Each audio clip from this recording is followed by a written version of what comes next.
do you make of the made a difference in What does it mean? Very important. 150 years of humanitarian action.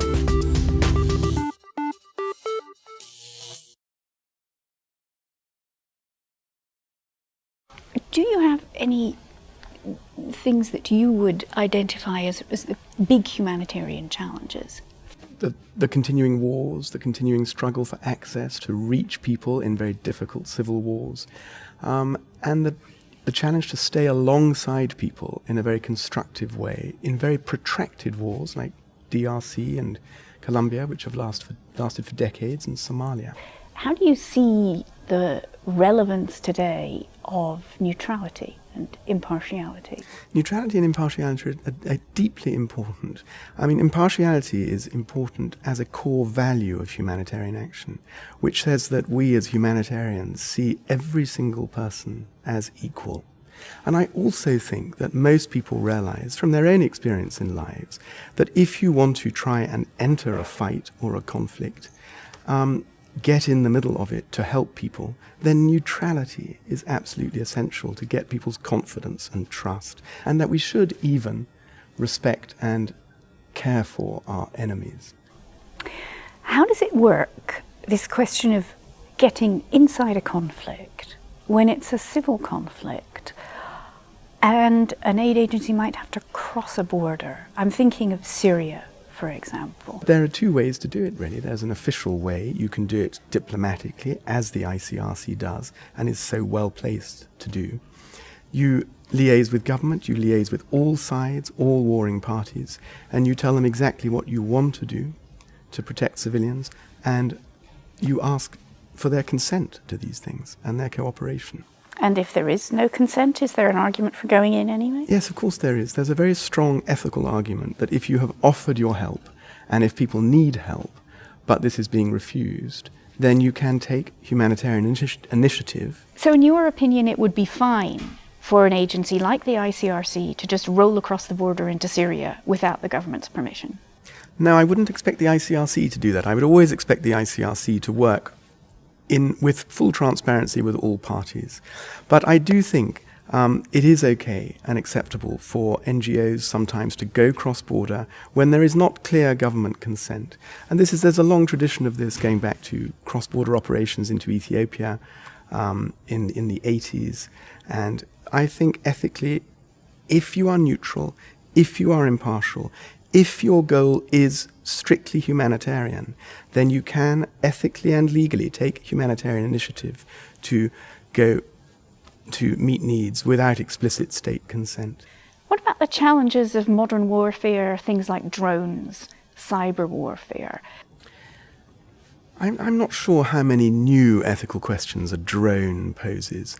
I mean, the key issues for drones, as far as I'm concerned, are still about targeting, about precautionary measures, about making sure that you're acting legally and carefully in attacking, which is what drones usually do.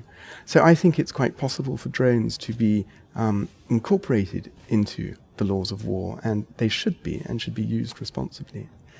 I also think that going forwards, you may find that humanitarian agencies are using drones in 10 years' time, because the technology itself is rather remarkable. And if it allows humanitarian agencies to make better assessments or to deliver equipment safely to societies that are in need and cut off, this could be a major innovation for our sector as well. My biggest worry for an impact on civilian society is cyber war, because I think for the ability of a cyber attack to shut down electricity, to shut down the flow of cash into an economy by grinding all cash points and ATMs to a halt, is very serious. And I think a modern society can be brought to a fairly devastating impasse quite quickly by cyber warfare.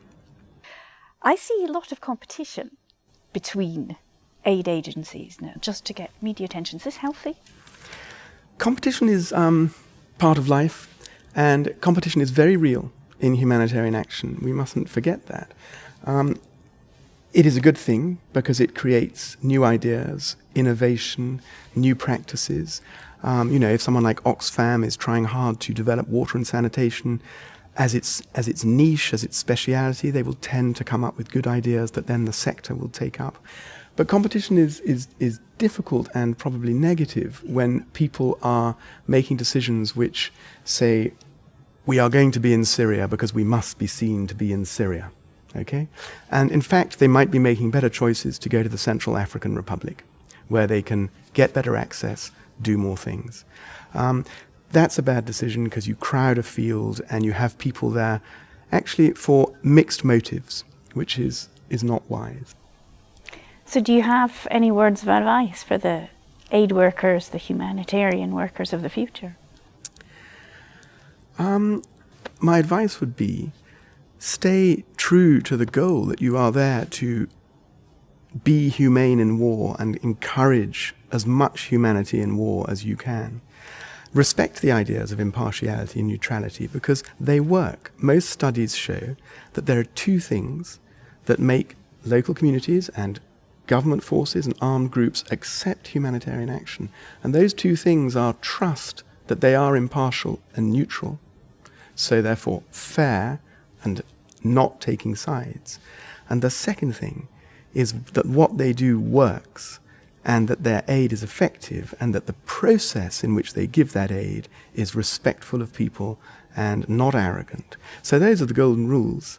You do as much to deliver as much humanity as you can and keep people alive and give them a life with dignity. And you do it in a way that people trust and which respects them in the process.